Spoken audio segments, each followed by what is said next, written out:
mornings, not a morning person. And I can never go to bed at a good time because I'm a night person and I only feel productive at night. And that's kind of hard. Being a farmer, I think I've said this before, my brother and my dad are morning people. They don't understand me. So if any night people are watching this, give me some love in the comments, because a lot of my family, not a lot of the ones I interact with, David, my dad, Stan, are morning people. Anyway, gonna give the goats some celery stalks and then start getting ready for the vet. Hi, goats.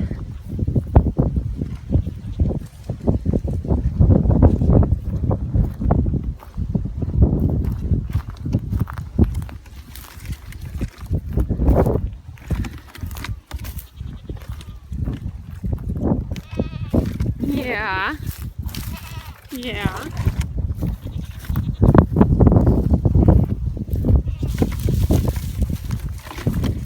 Brought you some yummy celery.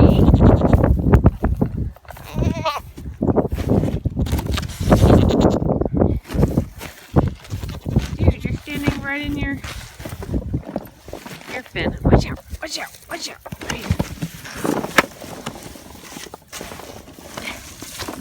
There we go. Oh, they love this.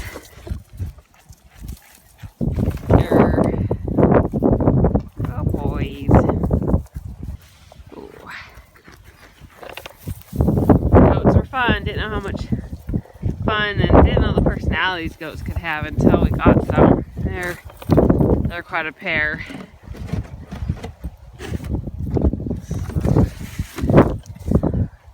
You smelling the camera? Their eyes used to really weird me out, but I'm fine with them now.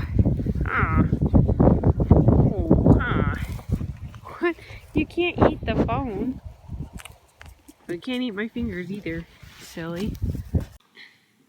The wind is so crazy loud. I'm just gonna voice over this part. So here's our setup. We opened it up and the cows just walked right in to eat their hay. And right there is where the vet is gonna put his squeeze chute.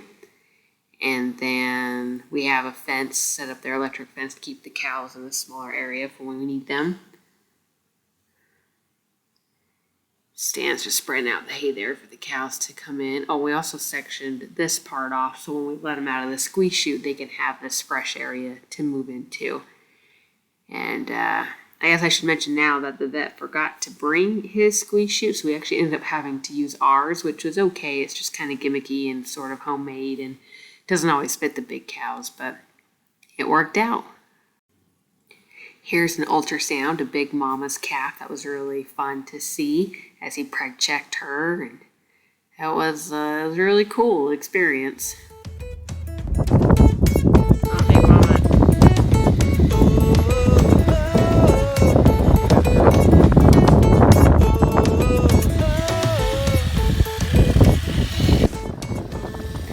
We have a few cows where their hooves are just so long. They're older cows and they're just not wearing down naturally like the rest of the cows. And so on at least Big Mama's feet here, the vet miscommunication happened. He didn't bring his hoof stuff, so we just used a Sawzall to kind of break off the bigger sections just so she can walk a little bit better and a little bit more normally. And then later, Stan and I are hoping to get some tools to better do her hooves. But it was a process, and Big Mama did not like the feel of the Sawzalls going back and forth, so it was vibrating her foot. She wasn't a big fan, but I think she's going to feel better once she realizes she can walk like a normal cow again. And it took a lot of time to get this cut off, but I'm glad we were able to do that.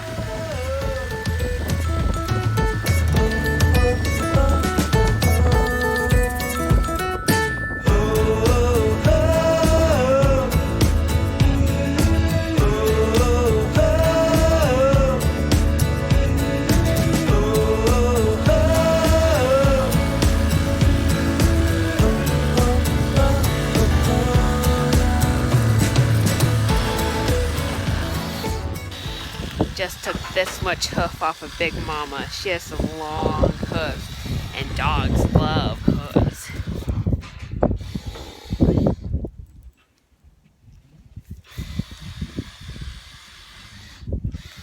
This is what the inside looks like. Stuff is made out of kind of like your fingernails. There you go. Go chew on that.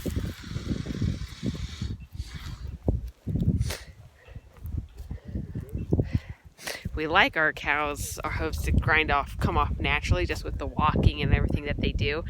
Doesn't always happen, so hopefully after this, Big Mama's hooves will be able to do it by themselves. I think we have 3 cows that need their hooves done. Big Mama's is definitely the worst though. So glad the vet can come out and do this. And he preg checked her. I just got a quick little video of it.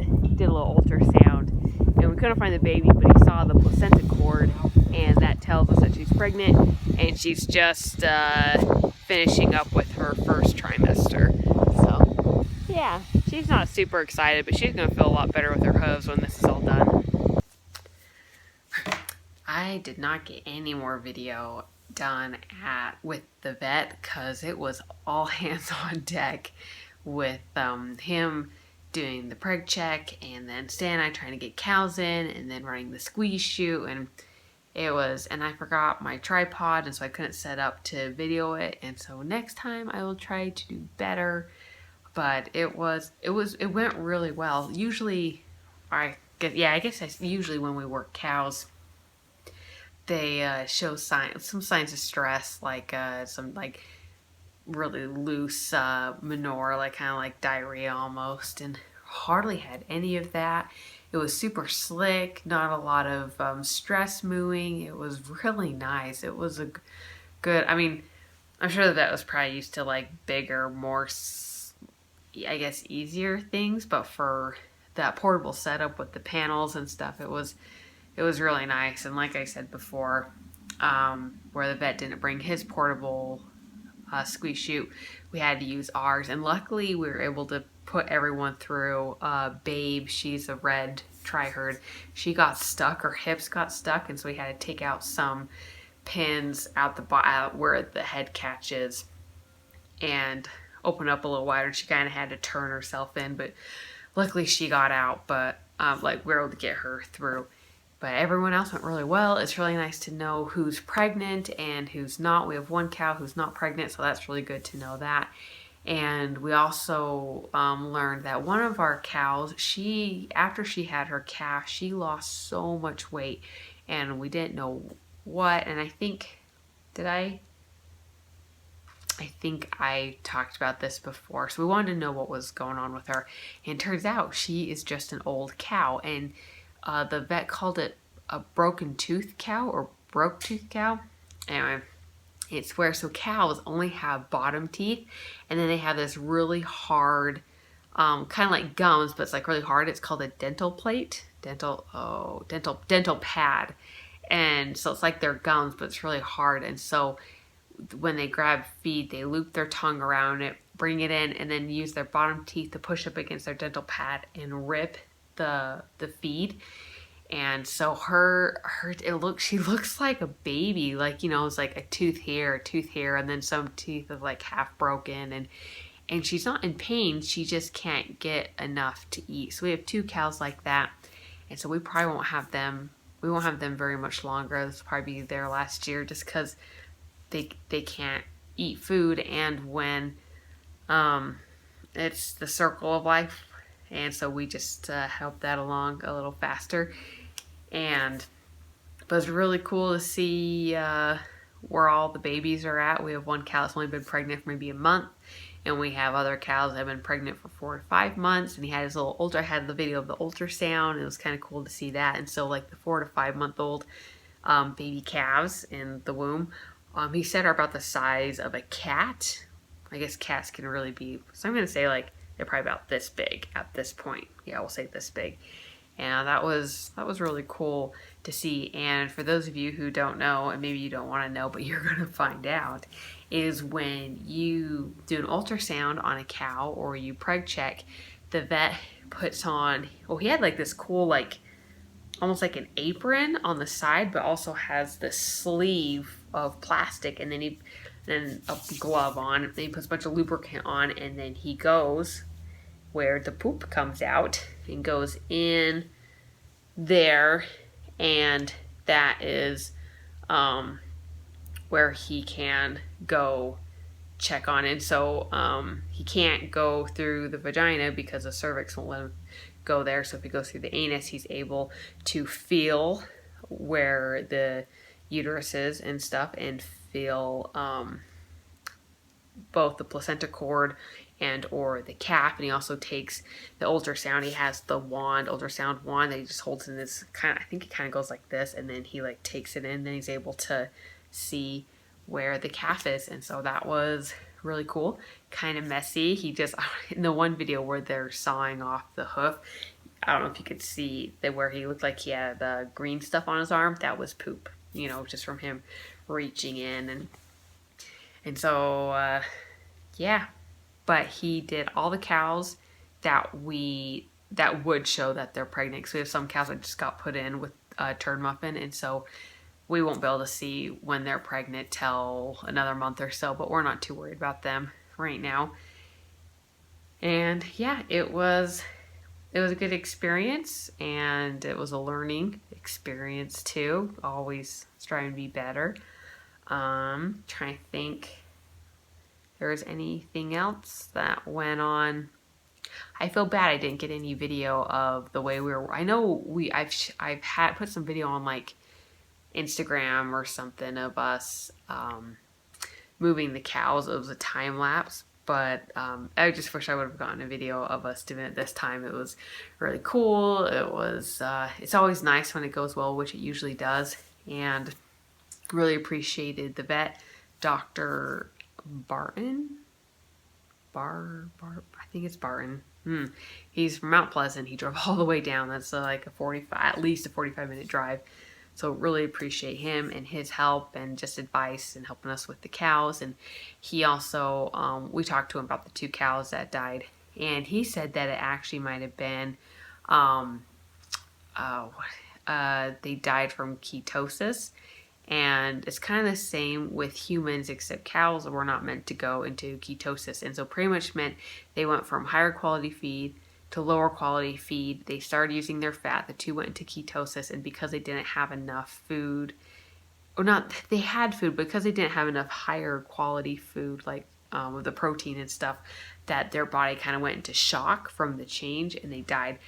Again, we don't know. It's a theory, but it sounded like the best theory we've been given so far. And so if from now we know that the cows just need to be introduced a little bit more slowly, and they need feed, they need that hay, the bales of hay that we've been giving them, they need that sooner than we thought. So unfortunately, a very steep price for learning, but that's just how this works. But we're so new to it. We try to do as much as we can, and so we'll do better next time. So that was a little video. We did probably about 20-ish cows. I didn't keep track of everybody. That's how many cows we preg checked. And other than that, it's just really good for these cows, even if they didn't put in the squeeze chute, for them to have these good experience, even though it's still stressful, because anytime you work with animals and you want to make them do something, even when I train Moxie, there is a level of stress there, and stress is okay. Stress helps us grow and learn. And now these cows have learned that when these panels and stuff come out, like, they're gonna have to do something, but it's okay. They can go into this chute and it's not going to eat them. It's not scary, and then they can come in and go out, and it'll be okay. And we weren't able to do everyone's hooves that we wanted to. There were, I said 3 in the video. I think there was 4. We got Big Mama done, and so she's fine. But there are 3 other cows that need to be done, just because we didn't have the Sawzall is okay, but Stan's telling me if the object you're cutting isn't really like firm, stationary, like held solid, it's going to vibrate the object, which on a piece of wood, like, it's unfortunate and it sucks, but that's okay. But on a cow, like, so like their hooves are just being shaken, they don't like that. Then so we're gonna wait until later and we have some better equipment, or we hire somebody like from the local dairy, because the dairymen always have hoof people, farriers, cow farriers up there to do their hoofs. So maybe we'll have one of them come out. We'll see. I mean, everyone's okay. Big Mama was the worst with just how she was walking. She was just walking so weird with her long hooves. But we'll see how it turns out. Anyway, thanks for joining me today. I'm really excited for Christmas. And yeah, today was really fun. That wind was insane. Like, just, it was so hard to hear. Like, you could be 10 feet away from someone and you have to like really listen because the wind just carried their voice away. And so even if I had videoed some, I would just have to mute it and put music, or which I'm gonna have to do with this video a little bit too, because that wind was it was crazy. And I think it's calmed down a little bit. It actually knocked off my Christmas lights on my house. I just have like these nails, and then the lights are just sitting on the nail, and it knocked some of them off, but they're back on. I can still hear my wind chime, so it must be still blowing a little bit out there. But as long as it means we get some snow tonight, then we'll be good. So I will talk to you tomorrow. What's tomorrow? Tomorrow's Wednesday. Recipe Wednesday. What are we gonna do? I know what we're gonna do. I think I know what we're gonna do. It's gonna be great. Alright, I will see you tomorrow. Probably gonna do Recipe Wednesday, or we might be doing something else. Dave and I are gonna be, we want to do some work on the house. We found some mice stuff in the house, and so Stan gave me a bunch of stuff to kind of help mouse proof the outside. This is an older house, so it needs some work. And yeah, it's gonna be great. I think I'm rambling. I'm tired. I'm gonna go to bed, but luckily it's not too late. So anyway, love you guys. I will see you tomorrow, and have a wonderful night. Bye.